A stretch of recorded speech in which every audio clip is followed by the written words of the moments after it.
Doamne, nu mă pedepsi cu mânia,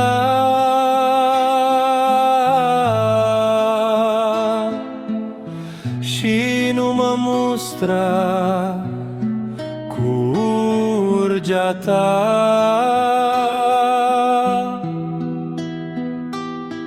Ai milă de mine, Doamne, căci mă ofilesc, vindecă-mă.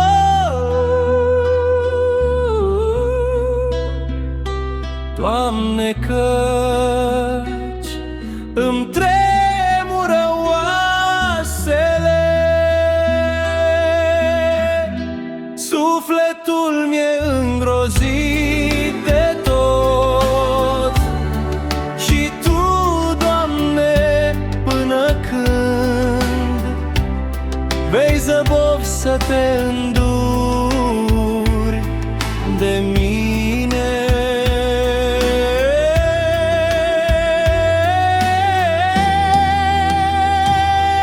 Întoarce-te, Doamne, izbăvește-mi sufletul, mântuiește-mă. Pentru îndurarea Ta,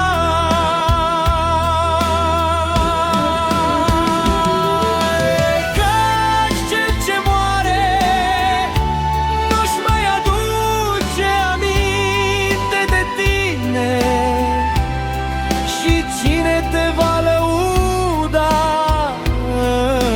în locuința morților? Nu mai pot, gemând în fiecare noapte, îmi stropesc așternutul și-mi scald patul în lacrimi. Mi s-a sub fața de întristare și am îmbătrânit din pricina tuturor celor ce mă prigonesc. Depărtați-vă de la mine, toți cei ce faceți răul, căci Domnul a auzit glasul plângerii mele. Domnul mi-ascultă cererile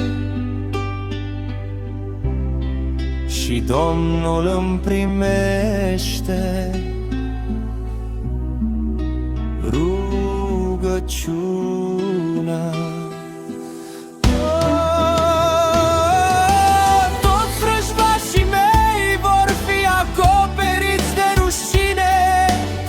Și cuprinși de spaimă, într-o clipă vor da înapoi, acoperiți de rușine.